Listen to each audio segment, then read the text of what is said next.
दोस्तों, पूरा रामचरितमानस आपको हम हिंदी में सुनाएंगे। श्री गणेशाय नमः। रामचरितमानस प्रथम सोपान। बाल कांड। अक्षरों, अर्थ समूहों, रसों, छंदों और मंगल करने वाले सरस्वती जी और गणेश जी की मैं वंदना करता हूँ। श्रद्धा और विश्वास के स्वरूप श्री पार्वती जी और शंकर जी की मैं वंदना करता हूँ, जिनके बिना सिद्ध जन अपने अंतःकरण में स्थित ईश्वर को नहीं देख सकते। ज्ञान में नित्य शंकर रूपी गुरु की मैं वंदना करता हूँ, जिनके आश्रित होने से टेढ़ा चंद्रमा भी सर्वत्र विदित होता है। श्री सीताराम जी के गुण समूह रूपी पवित्र वन में विहार करने वाले विशुद्ध विज्ञान संपन्न कवीश्वर श्री वाल्मीकि जी और कपीश्वर श्री हनुमान जी की मैं वंदना करता हूँ। उत्पत्ति, स्थिति और संहार करने वाले, कलेशों को हरने वाली तथा संपूर्ण कल्याणों की करने वाली श्री रामचंद्र जी की प्रियतमा श्री सीता जी को मैं नमस्कार करता हूँ, जिनकी माया के वशीभूत संपूर्ण विश्व, ब्रह्मादि देवता और असुर, जिनकी सत्ता से रस्सी में सर्प की भ्रम की भांति यह सारा दृश्य जगत सत्य ही प्रतीत होता है और जिनके केवल चरण ही भव सागर से तरने की इच्छा वालों के लिए एकमात्र नौका है। उन समस्त कारणों से पर, सब कारणों के कारण और सबसे श्रेष्ठ राम कहने वाले भगवान हरि की मैं वंदना करता हूँ। अनेक पुराण, वेद और शास्त्र में से सम्मत तथा जो रामायण में वर्णित हैं और कुछ अनंत से भी उपलब्ध श्री रघुनाथ जी की कथा को तुलसीदास अपने अंतःकरण के सुख के लिए अत्यंत मनोहर भाषा रचना से विस्तृत करता हूँ, जिन्हें स्मरण करने से सब कार्य सिद्ध होते हैं। जो गणों के स्वामी और सुंदर हाथी के मुख वाले हैं, वे ही बुद्धि के शशि और गुण शुभ गुणों के धाम श्री गणेश जी मुझ पर कृपा करें, जिनकी कृपा से गूंगा बहुत सुंदर बोलने वाला हो जाता है और लंगड़ा लूला दुर्गम पहाड़ पर चढ़ जाता है। वे कलयुग के सब पापों को जला डालने वाले दयालु भगवान मुझ पर द्रवित हों, दया करें। जो नील कमल के समान श्याम वर्ण हैं, पूर्ण खिले हुए लाल कमल के समान जिनके नेत्र हैं और जो सदा क्षीर सागर में शयन करते हैं, वे भगवान मेरे हृदय में निवास करें। जिनका कुंद के पुष्प और चंद्रमा के समान गौर शरीर है, जो पार्वती के प्रियतम और दया के धाम है और जिनका दिनों पर स्नेह है, वे कामदेव का मर्दन करने वाले शंकर जी मुझ पर कृपा करें। मैं उन गुरु महाराज के चरण कमल की वंदना करता हूँ, जो कृपा के समुद्र और नर रूप में श्री हरि के हैं, जिनके वचन महामोह रूपी घने अंधकार के नाश करने के लिए सूर्य किरणों के समूह हैं। मैं गुरु महाराज चरण कमलों की रज वंदना करता हूँ, जो सुरुचि, सुंदर स्वाद, सुगंध तथा अनुरागी रूपी रस से पूर्ण है। वह अमर मूल संजीवनी जड़ी का सुंदर चूर्ण है, जो संपूर्ण भव रोगों के परिवार को नाश करने वाला है। वह रज सुकृति पुण्यमान पुरुष रूपी शिव जी के शरीर पर सुशोभित निर्मल विभूति है और सुंदर कल्याण और आनंद की जननी है। भक्त के मन रूपी सुंदर तर्पण के मैल को दूर करने वाली और तिलक करने से गुणों और समूहों को वश में करने वाली है। श्री गुरु महाराज के चरण नखों की ज्योति मणियों के प्रकाश के समान, जिसके स्मरण करते ही हृदय में दिव्य दृष्टि उत्पन्न हो जाती है। वह प्रकाश अज्ञान रूपी अंधकार का नाश करने वाला है। वह जिनके हृदय में आ जाता है, उसके बड़े भाग्य हैं। उसके हृदय में आते ही हृदय के निर्मल नेत्र खुल जाते हैं और संसार रूपी रात्रि के दोष दुख मिट जाते हैं। एवं श्री रामचरित रूपी मणि और मणिक पूर्ण गुप्त और प्रकट जहाँ से जो जिस खान में है सब दिखाई पड़ने लगते हैं। जैसे सिद्ध जनों के नेत्र में लगाकर साधक सिद्ध और सुजान पर्वतों वनों और पृथ्वी के अंदर कौतुक से भी बहुत सी खाने देखते हैं। श्री गुरु महाराज के चरणों की रज कोमल और सुंदर नयनामृत अंजन है जो नेत्रों के दोषों का नाश करने वाला है। उस अंजन से विवेकी रूपी नेत्र को निर्मल करके मैं संसार रूपी बंधन से छुड़ाने वाले श्री रामचरित का वर्णन करता हूँ। पहले पृथ्वी के देवता ब्राह्मणों के चरणों की मैं वंदना करता हूँ जो ज्ञान से उत्पन्न सब संदेहों को हरने वाला है। फिर सब गुणों की खान संत समाज को प्रेम से सुंदर वाणी से प्रणाम करता हूँ। संतों का चरित्र कपास के चरित्र जीवन के समान शुभ है जिनका फल नीरस विशद और गुणमय होता है। कपास की ढोडी नीरस होती है। संत चरित में भी विषयासक्ति नहीं होती, इससे भी वह भी नीरस है। कपास उज्जवल होता है। संत का हृदय भी अज्ञान और पाप रूपी अंधकार से रहित होता है, इसलिए वह विशद है और कपास में गुण तंतु होते हैं। इसी प्रकार संत का चरित्र भी सद्गुणों का भंडार होता है, इसलिए वह गुणमय है। जैसे कपास का धागा सुई के किए हुए छेदों को अपना तन देकर ढक देता है, अथवा कपास जैसे लोढ़े जाने, काते जाने और बुने जाने का कष्ट सहकर भी वस्त्र रूप में परिणित होकर दूसरों के गोपनीय स्थानों को ढकता है, उसी प्रकार संत स्वयं दुख सहकर दूसरों के छिद्रों दोषों को ढकता है, जिसके कारण उसमें जगत में वंदनीय यश प्राप्त किया जाता है। संतों का समाज आनंद और कल्याण है। जो जगत में चलता फिरता तीर्थराज प्रयाग है, जहाँ उस संत समाज रूपी प्रयाग में राज भक्ति रूपी गंगा जी की धारा है और ब्रह्म विचार का प्रचार सरस्वती जी हैं। विधि और निषेध, यह करो और यह न करो रूपी कर्मों की कथा कलयुग के पापों को हरने वाली सुरतनिया यमुना जी हैं और भगवान विष्णु और शंकर जी की कथाएं त्रिवेणी रूप से सुशोभित है, जो सुनते ही सब आनंद और कल्याणों को देने वाली है। उस संत समाज रूपी प्रयाग में अपने धर्म में जो अटल विश्वास है वह अक्षय वट है और शुभ कर्म ही उस तीर्थराज समाज परिकर है। वह संत समाज रूपी प्रयाग सब देशों में सब समय सभी को सहज ही प्राप्त हो सकता है और आदर पूर्वक सेवन करने से कलेशों को नष्ट करने वाला है।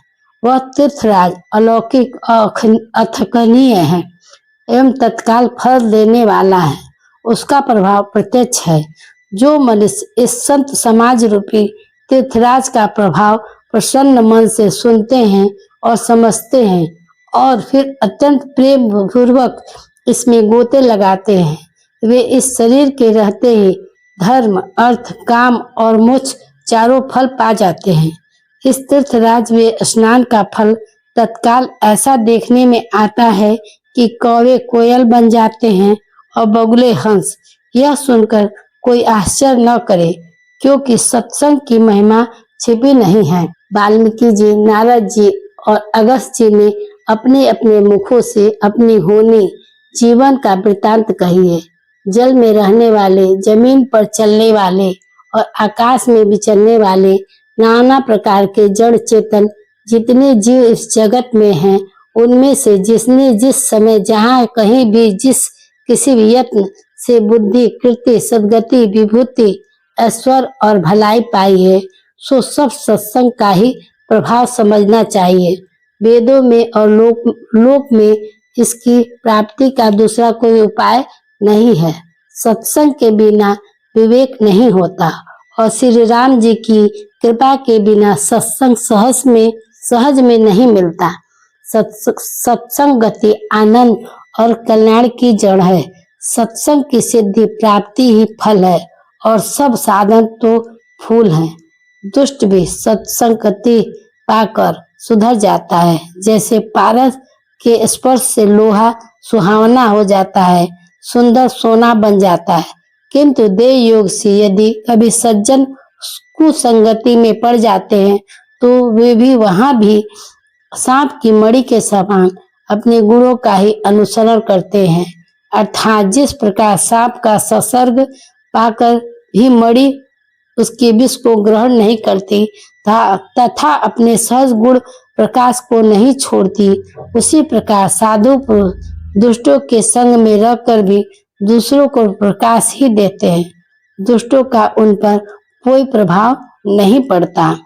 ब्रह्मा, विष्णु, शिव, कवि और पंडित की वाणी भी संत महिमा का वर्णन करने में सकुचाती है। वह मुझसे किस प्रकार नहीं कही जाती।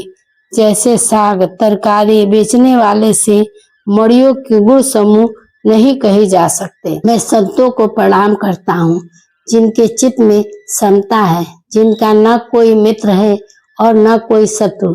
जैसे अंजलि में रखे हुए सुंदर फूल जिस हाथ में फूलों को तोड़ा और जिसने उसको रखा, उन दोनों ही हाथों समान रूप से सुगंधित करते हैं, वैसे ही संत शत्रु और मित्र दोनों का ही समान रूप से कल्याण करते हैं। संत सरल हृदय और जगत के हितकारी होते हैं। उनके ऐसे स्वभाव स्नेह को जानकर मैं विनय करता हूँ। मेरी इस बाल विनय को सुनकर कृपा करके श्री रामचंद्र जी के चरणों में मुझे प्रीति दे। अब मैं सच्चे भाव से दुष्टों को प्रणाम करता हूँ, जो बिना ही प्रयोजन अपना हित करने वालों की भी प्रतिकूल आचरण करते हैं। दूसरों के हित की हानि ही जिनकी दृष्टि का लाभ है, जिनको दूसरों के उजड़ने में हर्ष और बसने में विषाद होता है, जो हरि और हर के यश रूपी पूर्णिमा के चंद्रमा के लिए राहु के समान है। अर्थात जहाँ कहीं भी भगवान विष्णु या शंकर के यश का वर्णन होता है, उसी में वे बाधा देते हैं और दूसरों की बुराई करने में सहस्त्रबाहु के समान वीर हैं, जो दूसरों के दोषों को हजार आंखों से देखते हैं और दूसरों के हित रूपी घी के लिए जिनका मन मक्खी के समान है। अर्थात जिस प्रकार मक्खी घी में गिरकर उसे खराब कर देती है और स्वयं भी मर जाती है, उसी प्रकार दुष्ट लोग दूसरों के बने बनाए काम को अपनी हानि करके भी बिगाड़ देते हैं।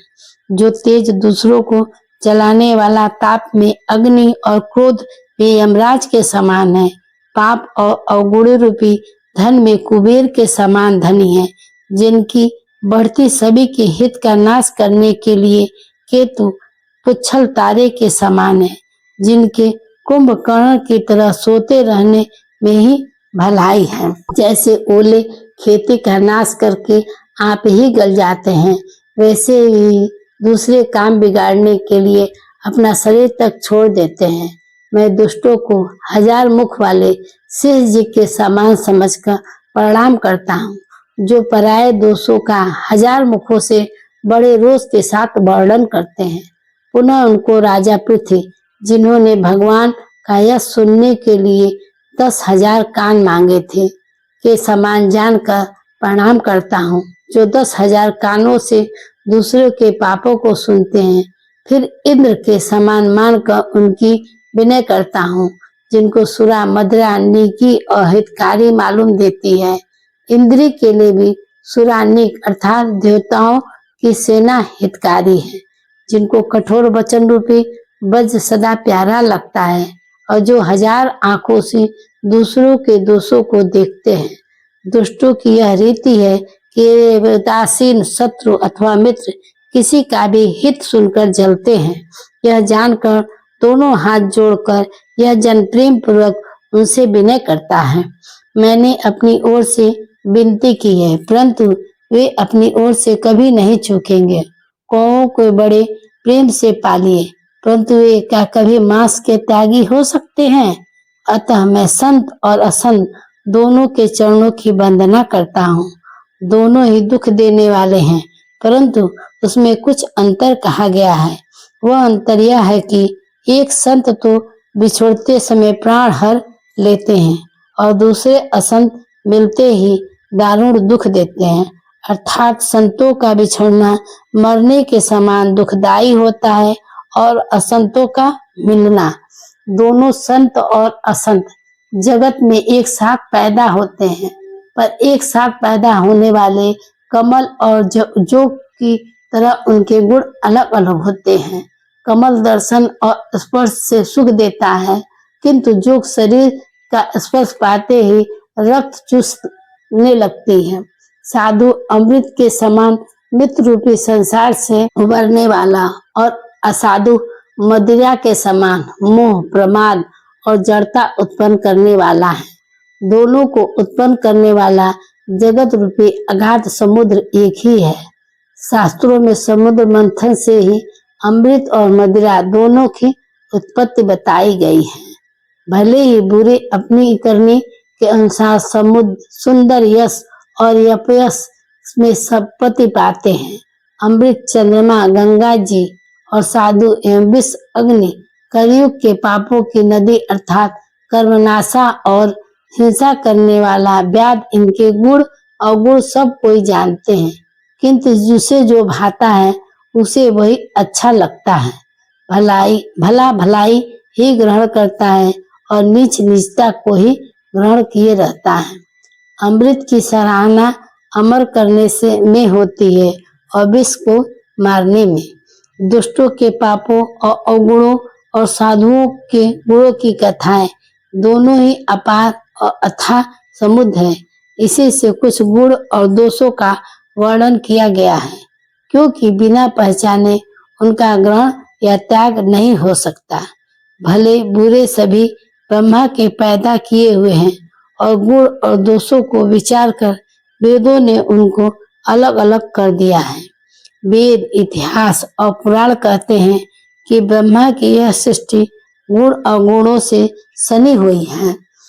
दुख, सुख, पाप, पुण्य, दिन, रात, साधु, असाधु, सुजाति, कुजाति, दानव, देवता, ऊंच नीच, अमृत, विष, संजीवनी, सुंदर जीवन, मृत्यु, माया, ब्रह्मा, जीव, ईश्वर, उत्पत्ति, दरिद्रता, रंक, राजा, काशी, मगध, गंगा, करुणासा, मारवाड़, मालवा, ब्राह्मण, कसाई, स्वर्ग, नरक, अनुराग, वैराग, ये सभी पदार्थ ब्रह्मा की सृष्टि हैं।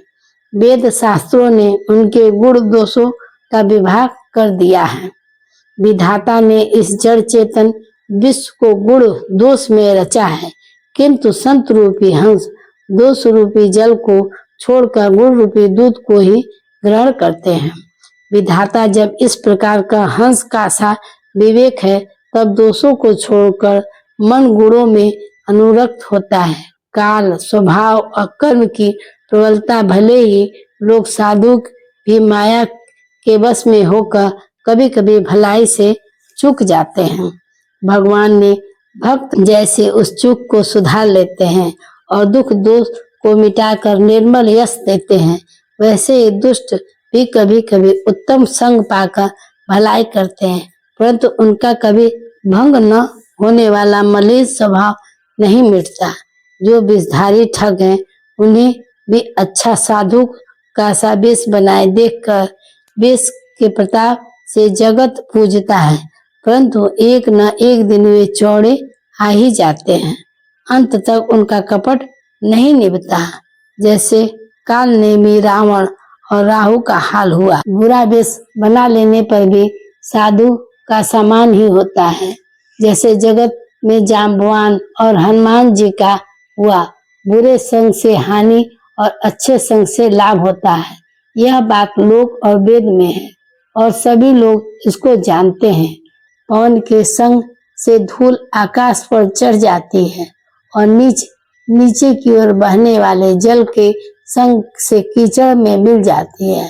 साधु के घर के तोता मैना राम राम सुमिरन करते हैं और असाधु के घर के तोता मैना गिन गिन कर गालियां देते हैं।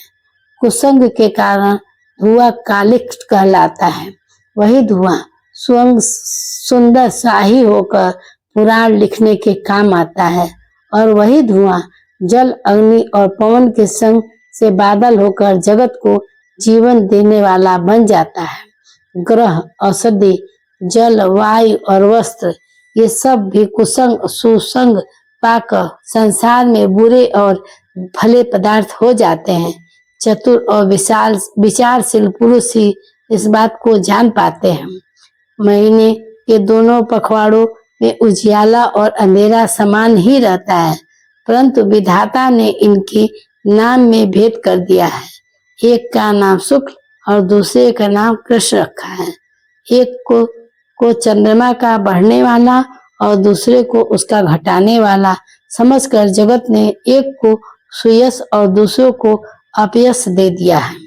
जगत में जितने जड़ और चेतन जी हैं, सबको राम मैं जानकर मैं उन सब के चरण कमलों की सदा दोनों हाथों से हाथ जोड़कर वंदना करता हूँ। देवता, दैत्य, मनुष्य, नाग, पक्षी, प्रेत, पितर, गंधर्व, किन्नर और निशाचर सबको मैं प्रणाम करता हूँ। अब सब मुझ पर कृपा कीजिए। 84 लाख योगिनियों में 4 प्रकार के स्वेदज, अंडज, उद्दिज, जरायुज जीव जल, पृथ्वी और आकाश में रहते हैं। उन सबसे भरे हुए इस सारे जगत को सीताराम मैं जानकर मैं दोनों हाथ जोड़कर प्रणाम करता हूँ। मुझको अपना दास जानकर कृपा के खान आप सब लोग मिलकर छल छोड़कर कृपा कीजिए। मुझे अपने बुद्धि का बल का भरोसा नहीं है, इसलिए मैं सबसे विनती करता हूँ। मैं रघुनाथ जी के गुणों का वर्णन करना चाहता हूँ, परंतु मेरी बुद्धि छोटी है और श्री राम जी का चरित्र अथाह है। इसके लिए मुझे उपाय का और भी एक भी अंग अर्थात कुछ लेस मात्र भी उपाय नहीं सूझता। मेरे मन और बुद्धि कंगाल हो गए, किंतु मनोरथ राजा है। मेरी बुद्धि तो अत्यंत नीची है और चाह बड़ी ऊंची है। चाह तो अमृत पाने की है, पर जगत में जुड़ती छाछ भी नहीं है। सज्जन मेरी ढिठाई को क्षमा करेंगे और मेरे बाल बच्चों को मन लगाकर प्रेम पूर्वक सुनेंगे। जैसे बालक जब तोतले वचन बोलता है तो उसके माता पिता उसे प्रसन्न मन से सुनते हैं, किंतु क्रूर, कुटिल और बुरे विचार वाले लोग जो दूसरों के दोष को भी भूषण रूप से धारण किए रहते हैं, अर्थात जिन्हें पराये दोष ही प्यारे लगते हैं, हंसेंगे। रसीली हो या अत्यंत फीकी, अपनी कविता किसे अच्छी नहीं लगती, किंतु जो दूसरों की रचना को सुनकर हर्षित होते हैं, ऐसे उत्तम पुरुष जगत में बहुत नहीं। हे भाई, जगत में तालाबों और नदियों के समान मनुष्य अधिक ही हैं, जो जल पाकर अपनी ही बाढ़ से बढ़ते हैं, अर्थात अपनी उन्नति से प्रसन्न होते हैं। समुद्र सा तो कोई एक बिरला ही सज्जन होता है, जो चंद्रमा को पूर्ण देखकर दूसरों को उत्कर्ष देखकर उमड़ पड़ता है। मेरा भाग्य छोटा है और इच्छा बहुत बड़ी है, परंतु मुझे एक विश्वास है कि इसे सुनकर सज्जन सुख पावेंगे और दुष्ट हंसी उड़ावेंगे, किंतु दुष्टों के हंसने से मेरा हित ही होगा। मधुर कंठ वाली कोयलों को कौवे तो कठोर ही कहा करते हैं, जैसे बगुले हंस को और मेढक पपीहों को हंसते हैं, वैसे ही मलिन मन वाले दुष्ट निर्मल बाड़ी को हंसते हैं। जो न तो कविता के रसिक हैं और न जिनका श्री रामचंद्र जी के चरणों में प्रेम है, उनके लिए यह कविता सुगध हास्य रस का काम देगी। प्रथम तो यह भाषा की रचना है, दूसरे मेरी बुद्धि भोली है, इससे यह हंसने योग्य ही है। हंसने में उन्हें कोई दोष नहीं है, जिन्हें न तो प्रभु के चरणों में प्रेम है और न अच्छी समझ है, उनको यह कथा सुनने में फीकी लगेगी। जिनकी श्री हरि भगवान विष्णु और श्री हर भगवान शिव के चरणों में प्रीत है और जिनकी बुद्धि कुतर्क करने वाली है, जो श्री हरि हर के भेद की ऊंच नीच की कल्पना नहीं करते उन्हें श्री रघुनाथ जी की यह कथा मीठी लगेगी। सज्जनगण इस कथा को अपने जी में श्री राम जी की भक्ति से भूषित जानकर सुंदर वाणी से सराहना करते हुए सुनेंगे। मैं न तो कवि हूँ न वाक्य रचना में ही कुशल हूँ। मैं तो सब कलाओं तथा सब विद्याओं से रहित हूँ।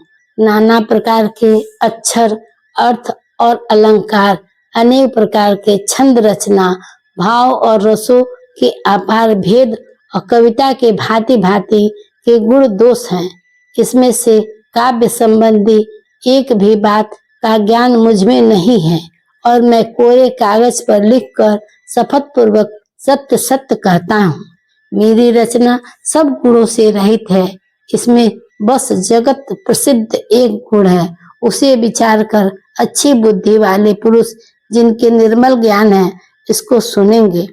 मैं श्री रघुनाथ जी का उदार नाम है। इसमें श्री रघुनाथ जी का उदार नाम है जो अत्यंत पवित्र है, वेद पुराणों का सार है, कल्याण का भवन है और अमंगलों को हरने वाला, जिसे पार्वती जी सहित भगवान शिव जी सदा जपा करते हैं। जो अच्छे कवि द्वारा रची हुई बड़ी अनूठी कविता है, वह भी राम नाम के बिना शोभा नहीं पाती। जैसे चंद्रमा के समान मुख वाली सुंदर स्त्री सब प्रकार से सुसज्जित होने पर भी वस्त्र के बिना शोभा नहीं देती। इसके विपरीत कुकवि की रची हुई इस सब गुणों से रहित कविता को भी राम के नाम एवं यश से अंकित जानकर बुद्धिमान लोग आदर पूर्वक कहते और सुनते हैं, क्योंकि संत जन भौरे की भांति गुणों को ही ग्रहण करने वाले होते हैं। यद्यपि मेरी इस रचना में कविता का एक भी रस नहीं है, तथापि इसमें श्री रामचंद्र जी का प्रताप प्रकट है।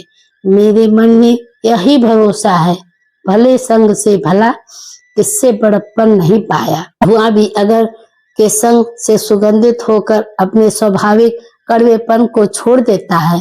मेरी कविता अवश्य भद्दी है, परंतु इसमें जगत का कल्याण करने वाली राम कथा रूपी उत्तम वस्तु का वर्णन किया गया है। इसमें यह भी अच्छी ही समझी जाएगी। तुलसीदास जी कहते हैं, श्री रघुनाथ जी की कथा कल्याण करने वाली और कलयुग के पापों को हरने वाली है। मेरी इस भद्दी कविता रूपी नदी की चाल पवित्र जल वाली नदी गंगा जी की चाल की भांति टेढ़ी है। प्रभु श्री रघुनाथ जी के सुंदर यश के संग यह कविता सुंदर तथा सज्जनों के मन को भाने वाली हो जाएगी। समसाम में अपवित्र रागनी श्री महादेव जी के अंग के संग सुहावनी लगती है और स्मरण करते ही पवित्र करने वाली होती है। श्री रामचंद्र जी के यश के संग में मेरी कविता सभी को अत्यंत प्रिय लगेगी। जैसे मलय पर्वत के संग से काष्ठमात चंदन बनकर बंदनी हो जाता है, फिर क्या कोई कांट की तुच्छता का विचार करता है।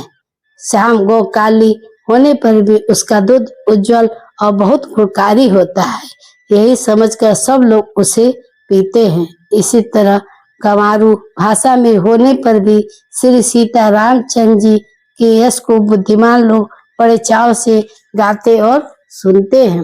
मणिक और मोती जैसी सुंदर छवि है, वह सांप पर्वत और हाथी के मस्तक पर वैसे शोभा नहीं पाती। राजा के मुकुट पर न युक्ति स्त्री के शरीर को पाकर ही ये सब अधिक शोभा को प्राप्त होते हैं।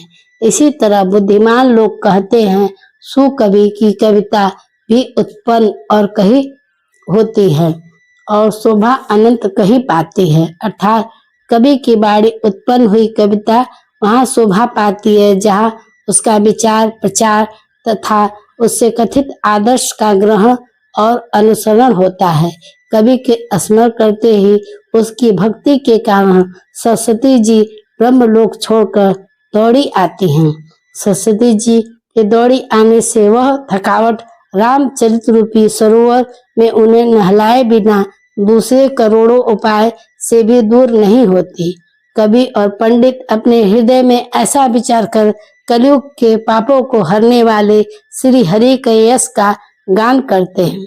संसार मनुष्यों का गुणगान करने से सरस्वती जी सिर धुन कर पछताने लगती हैं कि मैं क्यों इसे बुलाने पर आई।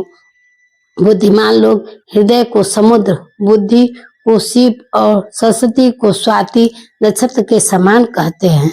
इससे यदि श्रेष्ठ विचार रूपी जल बरसता है तो मुक्ता मणि के समान सुंदर कविता होती है। उस कविता रूपी मुक्ता मणियों को युक्त से वेद कर फिर रामचरित्र रूपी सुंदर तागे में पिरोकर सज्जन लोग अपने निर्मल हृदय में धारण करते हैं, जिससे अत्यंत अनुराग रूपी शोभा होती है। वे अत्यधिक प्रेम से प्राप्त होते हैं। जो कराल कलयुग में जन्मे हैं, जिनकी करनी कौवे के समान है और वेश हंस का सा है, जो वेद मार्ग को छोड़कर कुमार्ग पर चलते हैं, जो कपट की मूर्ति और कलयुग के पापों के भाड़े हैं, जो श्री रामचंद्र जी के भक्त कहलाकर लोगों को ठगते हैं, जो धन, लोभ, क्रोध और काम के गुलाम हैं और जो धीगा धीगी करने वाले हैं, धर्म ध्वजी, धर्म की झूठी ध्वजा फहराने वाले, दंभी और कपट के धंधों का बोझ ढोने वाले हैं। संसार के ऐसे लोगों में सबसे पहले मेरी गिनती है। यदि मैं अपने सब अवगुणों को कहूंगा तो कथा बहुत बढ़ जाएगी और मैं पार नहीं पाऊंगा। इससे मैंने बहुत कम अवगुणों का वर्णन किया है। बुद्धिमान लोग थोड़े में ही समझ लेंगे। मेरी अनेकों प्रकार की विनती को समझकर कोई भी इस कथा को सुनकर दोष नहीं देखेगा। इतने पर भी जो शंका करेंगे वे तो मुझसे भी अधिक मूर्ख और बुद्धि के कंगाल हैं। मैं न तो कवि हूँ न चतुर कहलाता हूँ। अपनी बुद्धि के अनुसार श्री रामचंद्र जी के गुण गाता हूँ। कहाँ तो श्री रघुनाथ जी के अपार चरित्र और कहाँ संसार का आसक्त मेरी बुद्धि। जिस हवा से सुमेर जैसे पहाड़ उड़ जाते हैं, कहिए तो उसके सामने रूई किस गिनती में है। श्री रामचंद्र जी की असीम प्रभुता को समझकर कथा रचने में मेरा मन बहुत हिचकिचाता है।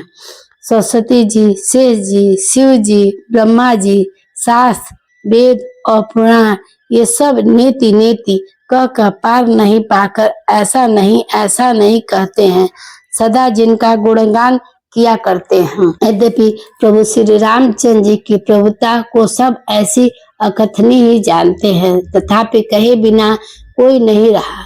इसमें वेदने से ऐसा कारण बताया गया है कि भजन का प्रभाव बहुत तरह से कहा गया है, अर्थात भगवान की महिमा का पूरा वर्णन न तो कोई कर सकता है, परंतु जिससे जितना बन पड़े उतना भगवान का गुणगान करना चाहिए, क्योंकि भगवान के गुणगान रूपी भजन का प्रभाव बहुत ही अनोखा है। उसका नाना प्रकार से शास्त्रों में वर्णन है।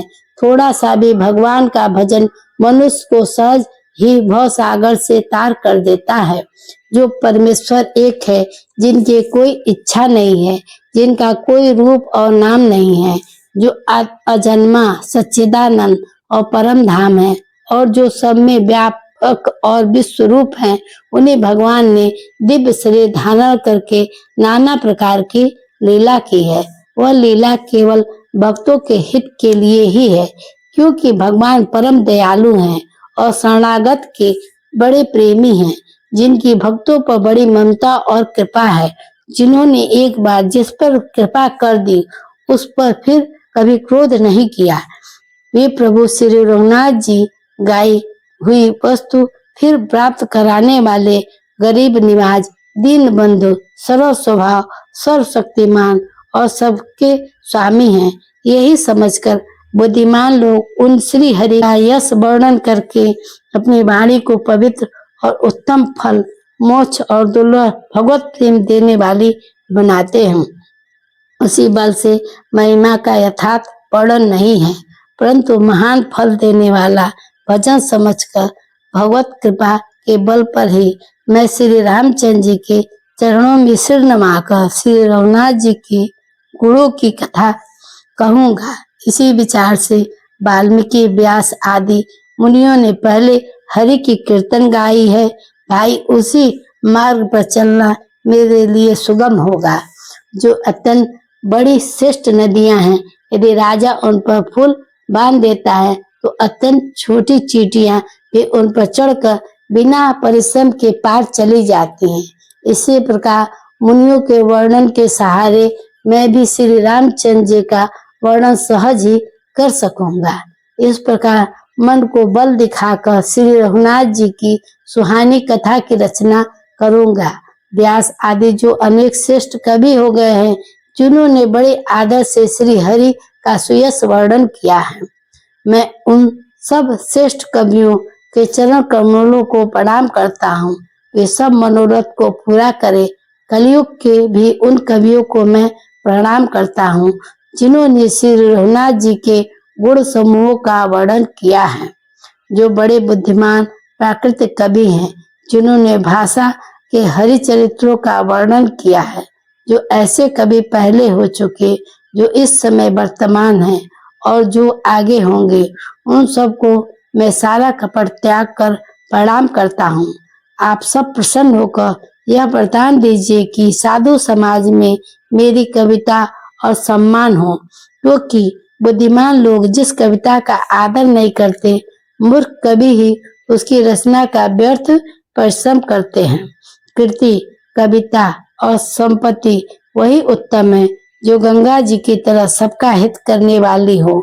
श्री रामचंद्र जी की कीर्ति तो बड़ी सुंदर है, सबका अत्यंत कल्याण करने वाली है, परंतु मेरी कविता भद्दी है। ये असमंजस अर्थात इन दोनों का मेल नहीं है, इसी की मुझे चिंता है। परंतु हे कवियों, आपकी कृपा से यह बात मेरे लिए सुलभ हो सकती है। रेशम की सिलाई टाट पर भी सुहानी लगती है। चतुर पुरुष उसी कविता का आदर करते हैं जो सरल हो, जिसमें निर्मल चरित्र का वर्णन हो तथा जिसे सुनकर शत्रु भी स्वाभाविक बैर भूल कर सराहना करने लगे। ऐसी कविता बिना निर्मल बुद्धि के होती नहीं, और मेरी बुद्धि बल बहुत ही थोड़ा है, इसलिए बार बार निहोरा करता हूँ कि हे कवियों, आप कृपा करके जिसमें मैं हरियश का वर्णन कर सकूं। कवि और पंडित गण, आप जो रामचरित रूपी मानसरोवर के सुंदर हंस हैं, मुझ बालक की विनती सुनकर और सुंदर रुचि देखकर मुझ पर कृपा करें। मैं उन वाल्मीकि मुनि के चरण कमलों की वंदना करता हूँ, जिन्होंने रामायण की रचना की। जो खर राक्षस सहित होने पर भी खर कठोर के विरुद्ध बड़ी कोमल और सुंदर है, तथा जो दूषण राक्षस सहित होने पर भी दूषण अर्थात दोषों से रहित है। मैं चारों वेदों की वंदना करता हूँ, जो संसार समुद्र के पार होने के लिए जहाज के समान है, तथा जिन्हें रघुनाथ जी का निर्मल यश वर्णन करते स्वप्न में भी खेत तखावट नहीं होती। मैं ब्रह्मा जी के चरण रज की वंदना करता हूँ, जिन्होंने भव सागर बनाया, जहाँ से एक ओर संत रूपी अमृत चंद्रमा और कामधेनु निकले और दूसरी ओर दुष्ट मनुष्य रूपी विष मदिरा उत्पन्न हुई। देवता, ब्राह्मण, पंडित, ग्रह, इन सब के चरणों की वंदना करके हाथ जोड़कर कहता हूँ कि आप प्रसन्न होकर मेरे सारे सुंदर मनोरथों को पूरा करें। मैं सरस्वती जी के देव नदी गंगा जी की वंदना करता हूँ। दोनों पवित्र और मनोहर चरित्र वाली इस गंगा जी स्नान करने और जल पीने से पापों को हरती है, और दूसरी सरस्वती जी गुण और यश कहने और सुनने से अज्ञान का नाश कर देती हैं। श्री महेश और पार्वती को मैं प्रणाम करता हूँ, जो मेरे गुरु और माता पिता हैं, जो दीन बंधु और नित्य दान करने वाले हैं, जो सीतापति श्री रामचंद्र जी के सेवक, स्वामी और सखा हैं, तथा मुझ तुलसीदास पर सब प्रकार से कपट रहित सच्चा हित करने वाले हैं। जिन शिव पार्वती के कलयुग को देखकर जगत के हित के लिए साबर महामंत्र समूह की रचना की, जिन मंत्रों के अक्षर बेमेल हैं, जिनका न कोई ठीक अर्थ होता है न जप ही होता है, तथापि श्री शिव जी के प्रताप से जिनका प्रभाव प्रत्यक्ष है, मैं उमा सहित श्री शिव जी मुझ पर प्रसन्न होकर श्री राम जी की इस कथा को आनंद और मंगल की मूल उत्पन्न करने वाली बनाएंगे। इस प्रकार पार्वती और शिव जी दोनों का स्मरण करके और उनका प्रसाद पाकर मैं चाव भरे चित्त से श्री रामचरित्र का वर्णन करता हूँ। मेरी कविता श्री शिव जी की कृपा से ऐसी सुशोभित होगी जैसे तारा गणों के सहित चंद्रमा के साथ रात्रि सुशोभित होती है। जो इस कथा को प्रेम सहित एवं सावधानी के साथ समझ बूझ कर कहे सुनेंगे, वे कलयुग के पापों रहित और सुंदर कल्याण के भागी होकर श्री रामचंद्र जी के चरणों के प्रेमी बन जाएंगे। यदि मुझ पर श्री शिव जी और पार्वती जी के स्वप्न में सचमुच प्रसन्नता हो तो मैं इस भाषा कविता का जो प्रभाव कहा है वह सब सच हो। मैं अति पवित्र श्री अयोध्यापुरी कलयुग के पापों का नाश करने वाली श्री सरयू नदी की वंदना करता हूँ। फिर अवधपुरी के उन नर नारियों को प्रणाम करता हूँ जिन पर प्रभु श्री रामचंद्र जी की ममता थोड़ी ही नहीं अर्थात बहुत है।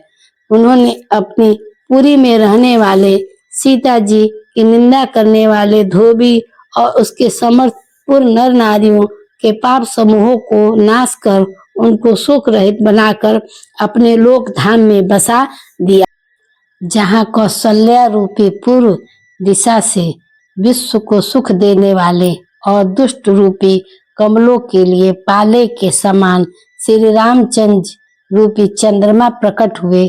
सब रानियों सहित राजा दशरथ को पूर्ण और सुंदर कल्याण की मूर्ति मानकर मैं मन वचन और कर्म से प्रणाम करता हूँ। अपने पुत्र का सेवक जानकर वे मुझ पर कृपा करे, जिनको रचकर ब्रह्मा जी ने भी बड़ाई पाई तथा श्री रामचंद्र जी के माता और पिता होने के कारण महिमा की सीमा है। मैं अवध के राजा श्री दशरथ जी की वंदना करता हूँ, जिनका श्री रामचंद्र जी के चरणों में सच्चा प्रेम था, जिन्होंने दीन दयालु प्रभु के बिछड़ते ही अपने प्यारे शरीर को मामूली तिनके की तरह त्याग दिया। मैं परिवार सहित राजा जनक जी को प्रणाम करता हूँ, जिनका श्री राम के चरणों में गूढ़ प्रेम था, उन्होंने योग और भोग में छिपा रखा था, परंतु श्री रामचंद्र जी को देखते ही वह प्रकट हो गया। भाइयों में सबसे पहले मैं भरत जी के चरणों को प्रणाम करता हूँ, जिनका नियम और व्रत वर्णन नहीं किया जा सकता, जिनका मन श्री रामचंद्र जी के चरणों में भौरे की तरह लुभाया हुआ था, कभी उनका पास नहीं छोड़ता था। मैं श्री लक्ष्मण जी के चरणों को प्रणाम करता हूँ, जो शीतल सुंदर और भक्तों को सुख देने वाले हैं। श्री रघुनाथ जी की कृति रूपी विमल पताका, जिनका यश दंड के समान हुआ, जो 1000 सिर वाले और जगत के कारण हैं, हजारों सिरों पर जगत को धारण कर रखने वाले शेष जी, जिन्होंने पृथ्वी का भय दूर करने के लिए अवतार लिया, वे गुणों के खानी कृपा सिंधु सुमित्रा नंदन श्री लक्ष्मण जी मुझ पर सदा प्रसन्न रहें। मैं श्री शत्रुघ्न जी के चरण कमलों को प्रणाम करता हूँ, जो बड़े वीर सुशील और श्री भरत जी के पीछे चलने वाले हैं। मैं महावीर श्री हनुमान जी की विनती करता हूँ, जिनके यश का श्री रामचंद्र जी ने स्वयं अपने मुखों से वर्णन किया है। मैं पवन कुमार श्री हनुमान जी को प्रणाम करता हूँ, जो दुष्ट रूपी वन को भस्म करने के लिए अग्नि रूप है, जो ज्ञान की घन मूर्ति है और जिनके हृदय रूपी भवन में धनुष बाण धारण किए हुए श्री रामचंद्र जी निवास करते हैं। वानरों के राजा सुग्रीव जी, ऋक्षों के राजा जामवंत जी, राक्षसों के राजा विभीषण जी और अंगद जी, आज जितना वानरों का समाज है, सबके सुंदर चरणों की मैं वंदना करता हूँ, जिन्होंने अधर्म पशु और राक्षस आदि शरीर में श्री रामचंद्र जी को प्राप्त कर लिया। पशु पक्षी देवता मनुष्य असुर समेत जितने श्री राम जी के चरणों के उपासक हैं, मैं उन सब के चरण कमलों की वंदना करता हूँ। जो श्री राम जी के निष्काम सेवक हैं, सुखदेव जी, सनकादि जी, नारद मुनि आदि जितने भक्त और परम ज्ञानी श्रेष्ठ मुनि हैं, मैं धरती पर सिर टेक कर उन सबको प्रणाम करता हूँ। हे मुनीश्वरों, आप सब मुझको अपना दास जानकर कृपा कीजिए। राजा जनक की पुत्री, जगत की माता, करुणा निधान श्री रामचंद्र जी की प्रियतमा श्री जानकी जी के दोनों चरण कमलों को मैं मानता हूँ, जिनकी कृपा से निर्मल बुद्धि पाऊं। फिर मैं मन वचन और कर्म से कमल नयन धनुष वाणी भक्तों की विपत्ति का नाश करने और उन्हें सुख देने वाले श्री भगवान रघुनाथ जी के सर्व सामर्थ्य चमत्कार चरण कमलों की मैं वंदना करता हूँ, जो बाणी और उसके अर्थ तथा जल और जल की लहर के समान कहने में अलग अलग हैं, परंतु वास्तव में अभिन्न एक हैं। उन सीताराम जी के चरणों की मैं वंदना करता हूँ, जिन्हें दीन दुखी ही बहुत प्रिय हैं। मैं श्री रघुनाथ जी के नाम राम का वंदना करता हूँ, जो कृषाणु अग्नि भानु सूर्य और हिमकर चंद्रमा का हेतु अर्थात र आ और म रूप के से बीज है। वह राम नाम ब्रह्मा विष्णु और शिव रूप है। वह वेदों के प्राण है, निर्गुण उपमा रहित और गुणों का भंडार है, जो महामंत्र है, जिसे महेश्वर से शिव जी जपते हैं और उनके द्वारा जिसका उपदेश काशी में मुक्ति का कारण है, तथा जिसकी महिमा को गणेश जी जानते हैं, जो इस राम नाम के प्रभाव से ही सबसे पहले पूजे जाते हैं। आदि कवि श्री वाल्मीकि जी राम नाम के प्रताप को जानते हैं, जो उल्टा नाम मरा मरा उजब कर पवित्र हो गए।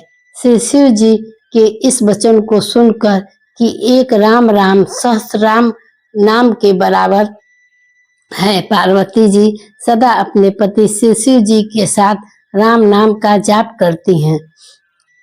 नाम के प्रति पार्वती जी के हृदय की ऐसी प्रीति देखकर श्री शिव जी हर्षित हो गए और उन्होंने स्त्रियों में भूषण रूप पतिव्रताओं के शिरोमणि पार्वती जी को अपना भूषण बना दिया, अर्थात उन्हें अपने अंग में धारण करके अर्धांगिनी बना लिया। नाम के प्रभाव को श्री शिव जी भली भांति जानते हैं, जिस प्रभाव के कारण कालकूट जहर ने उनको अमृत का फल दिया। श्री रघुनाथ जी की भक्ति वर्षा ऋतु है। तुलसीदास जी कहते हैं कि उत्तम सेवक गण धान है और राम नाम के दो सुंदर अक्षर सावन भादो के महीने हैं। दोनों अक्षर मधुर और मनोहर हैं, जो वर्णमाला रूपी शरीर के नेत्र हैं, भक्तों के जीवन हैं तथा स्मरण करने में सबके लिए सुलभ और सुख देने वाले हैं, और जो इस लोक में लाभ और परलोक में निर्वाह करते हैं, अर्थात भगवान के दिव्य धाम दिव्य देह में सदा भक्त सेवा में नियुक्त रहते हैं। ये कहने सुनने और स्मरण करने में बहुत ही अच्छे सुंदर और मधुर हैं। तुलसीदास को तो श्री राम लक्ष्मण के समान प्यारे इनका र और म का अलग अलग वर्णन करने में प्रीति बिकलाते हैं, अर्थात बीज मंत्र दृष्टि से इनके उच्चारण अर्थ और फल में भिन्नता दिख पड़ती है, परंतु हे जीव और ब्रह्मा के समान स्वभाव से ही साथ रहने वाले सदा एक रूप और एक रस हैं। ये दोनों अक्षर नर नारायण के समान सुंदर भाई हैं। ये जगत का पालन और विश्व रूप से भक्तों की रक्षा करने वाले हैं। ये भक्त रूपणी सुंदर स्त्री के कानों के सुंदर आभूषण कर्ण फूल हैं और जगत के हित के लिए निर्मल चंद्रमा और सूर्य हैं। ये सुंदर गति मोक्ष रूपी अमृत के स्वाद और तृप्ति के समान है। कच्छप और शेष जी के समान पृथ्वी को धारण करने वाले हैं। भक्तों के मन रूपी सुंदर कमल में विहार करने वाले भौरों के समान है और जीव रूपी यशोदा जी के श्री कृष्ण और बलराम जी के समान आनंद देने वाले हैं। तुलसीदास जी कहते हैं श्री रघुनाथ जी के नाम के दोनों अक्षर बड़ी शोभा देते हैं, जिनमें से एक रकार छत रूप रेप से और दूसरा मकार मुकुटमणि अनुस्वर स्वर रूप से सब अक्षरों के ऊपर है। समझने में राम और नामी दोनों एक हैं, किंतु दोनों में परस्पर स्वामी और सेवक के समान प्रीति है। अर्थात नाम और नामी में पूर्ण एकता होने पर भी जैसे स्वामी के पीछे सेवक चलता है, उसी प्रकार नाम के पीछे नामी चलते हैं। प्रभु श्री राम अपने राम नाम का ही अनुगमन करते हैं, नाम लेते ही वहां आ जाते हैं। नाम और रूप दोनों ईश्वर की उपाधि है। ये भगवान के नाम और रूप दोनों अनिर्वचनीय हैं, अनादि हैं और सुंदर शुद्ध भक्ति युक्त बुद्धि से ही इनका दिव्य अविनाशी स्वरूप जानने में आता है। इन नाम और रूप में कौन बड़ा है कौन छोटा, यह कहना तो अपराध है। इनके गुणों का तारतम्य कमी बेसी सुनकर साधु पुरुष स्वयं ही समझ लेंगे। रूप नाम के अधीन देखे जाते हैं। नाम के बिना रूप और ज्ञान नहीं हो सकता। कोई सा विशेष रूप बिना उसका नाम जाने हथेली पर रखा हुआ भी पहचाना नहीं जा सकता, और रूप के बिना देखे भी नाम का स्मरण किया जाए तो विशेष प्रेम के साथ वह रूप हृदय में आ जाता है। नाम और रूप की गति कहानी है, विशेषता की कथा अथक अकथनीय है। वह समझने में सुखदायक है, परंतु उसका वर्णन नहीं किया जा सकता। निर्गुण और सगुण के बीच में नाम सुंदर साक्षी है और दोनों का यथार्थ ज्ञान करने वाला चतुर दुभाषी है। तुलसीदास जी कहते हैं, यदि तू भीतर और बाहर दोनों ओर उजाला चाहता है तो मुख रूपी द्वार की जीव रूपी देहली पर राम नाम रूपी मणि के दीपक को रख।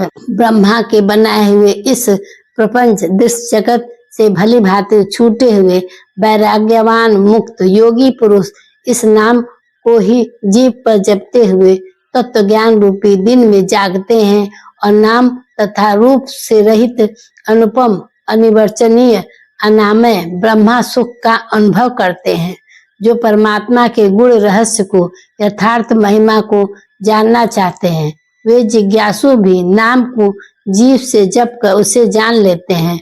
लौकिक सिद्धियों को चाहने वाले अर्थार्थी साधक लौ लगाकर नाम का जप करते हैं और अणिमादि आठों सिद्धियों को पाकर सिद्ध हो जाते हैं। संकट में घबराए हुए आर्त भक्त नाम जप करते हैं तो उनके बड़े भारी बुरे बुरे संकट मिट जाते हैं और वे सुखी हो जाते हैं। जगत में 4 प्रकार के अर्थार्थी धन की चाह भजने वाले, आर्त संकट की निवृत्ति के लिए भजने वाले, जिज्ञासु भगवान को जानने की इच्छा भजने वाले, ज्ञानी भगवान को तत्व से जानकर स्वाभाविक ही प्रेम से भजने वाले राम भक्त हैं। और चारों ही पुण्यात्मा पाप रहित और उदार हैं। चारों ही चतुर भक्तों को नाम का ही आधार है। ये ज्ञानी भक्त प्रभु को विशेष रूप से प्रिय हैं। यो तो चारों युग में और चारों ही वेदों में नाम का प्रभाव है, परंतु कलयुग में विशेष रूप से इसमें तो नाम को छोड़कर दूसरा कोई उपाय ही नहीं है। जो सब प्रकार की भोग और मोक्ष की भी कामनाओं से रहित और श्री राम भक्ति के रस में लीन है, उन्हें भी नाम के सुंदर प्रेम रूपी अमृत सरोवर में अपने मन को मछली बना रखा है। अर्थात वे नाम रूपी सुधा का निरंतर आस्वादन करते रहते हैं, क्षण भर भी उनसे अलग होना नहीं चाहते। निर्गुण और सगुण ब्रह्मा के 2 स्वरूप हैं। ये दोनों ही अकथनीय अथाह अनादि और अनुपम है। मेरी सम्मति में नाम इन दोनों से बड़ा है, जिनसे अपने बल से दोनों को अपने बस में कर रखा है। सज्जनगण इस बात को मुझ दास को ढिठाई या केवल काव्योक्ति न समझे। मैं अपने मन के विश्वास प्रेम और रुचि की बात कहता हूँ। निर्गुण और सगुण दोनों प्रकार के ब्रह्मा का ज्ञान अग्नि के समान है। निर्गुण उस अप्रकट अग्नि के समान है। जो काठ के अंदर है परंतु दिखती नहीं, और सगुण उस प्रकट अग्नि के समान है जो प्रत्यक्ष दिखती है।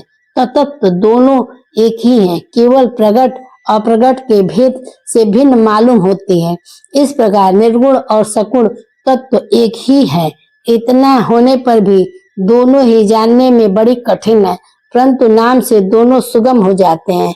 इसी से मैंने नाम को निर्गुण ब्रह्मा और सगुण नाम से बड़ा कहा है।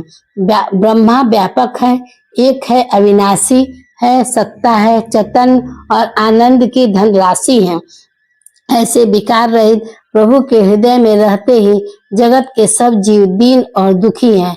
नाम का निरूपण करके नाम के अर्थात स्वरूप, महिमा, रहस्य और प्रभाव को जानकर नाम का जतन करने से, श्रद्धा पूर्वक नाम जप रूपी साधक करने से वही ब्रह्मा ऐसे प्रकट हो जाते हैं जैसे रत्न के जानने से उसका मूल्य। इस प्रकार निर्गुण से नाम का प्रभाव अत्यंत बड़ा है। अब अपने विचार के अनुसार कहता हूँ कि नाम सगुण नाम राम से भी बड़ा है। श्री रामचंद्र जी ने भक्तों के हित के लिए मनुष्य शरीर धारण करके स्वयं कष्ट सहकर साधुओं को सुखी किया, परंतु भक्तगण प्रेम से साथ नाम का जप करते हुए सहज ही आनंद और कल्याण के घर हो जाते हैं। श्री राम जी के एक तपस्वी स्त्री अहल्या को ही तारा, परंतु नाम ने करोड़ों दुष्टों की बिगड़ी बुद्धि को सुधार दिया।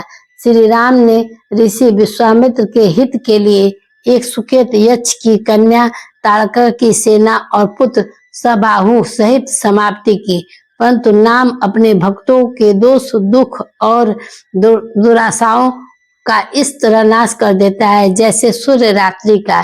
श्री राम जी ने तो स्वयं शिव जी के धनुष को तोड़ा, परंतु नाम का प्रताप ही संसार के सब भयों का नाश करने वाला है। प्रभु श्री राम के भयानक दंडक वन को सुहावना बनाया, परंतु नाम ने असंख्य मनुष्यों के मनों को पवित्र कर दिया। श्री रघुनाथ जी ने राक्षसों के समूह को मारा, परंतु नाम तो कलयुग के सारे पापों के जड़ को उखाड़ने वाला है। श्री रघुनाथ जी ने तो सबरी, जटाई आदि उत्तम सेवकों को ही मुक्ति दी, परंतु नाम ने अनगिनत दुष्टों का उद्धार किया। नाम के गुणों की कथा वेदों में प्रसिद्ध है। श्री रामचंद्र जी ने सुग्रीव और विभीषण दो को ही अपने शरण में रखा, यह सब कोई जानते हैं, परंतु नाम ने अनेक गरीबों पर कृपा की। नाम का यह सुंदर बिरध लोग वेद में विशेष रूप से प्रकाशित है। श्री राम जी ने तो भालू और बंदरों की सेना बटोरी और समुद्र पर पुल बांधने के लिए थोड़ा परिश्रम नहीं किया, परंतु नाम लेते ही संसार समुद्र सूख जाता है। सज्जनगण मन में विचार कीजिए कि दोनों में कौन बड़ा है। श्री रामचंद्र जी ने कुटुंब सहित रावण को युद्ध में मारा, तब सीता सहित उन्होंने अपने नगर अयोध्या में प्रवेश किया। राम राजा हुए, अवध उनकी राजधानी हुई। देवता और मुनि सुंदर वाणी से जिनके गुण गाते हैं, परंतु सेवक भक्तगण प्रेम पूर्वक नाम के स्मरण मात्र से बिना परिश्रम मोह की प्रबल सेना को जीतकर प्रेम में मग्न हुए अपने ही सुख में विरसते हैं। नाम के प्रसाद से उन्हें सपने में भी कोई चिंता नहीं सताती। इस प्रकार नाम निर्गुण ब्रह्मा सगुण राम दोनों ही बड़ा है। यह वरदान देने वाले को भी वर देने वाला है। श्री शिव जी ने अपने हृदय में यह जानकर ही 100 करोड़ रामचरित से एक इस राम नाम सार रूपी को चुनकर ग्रहण किया है। जय श्री राम, जय श्री राम।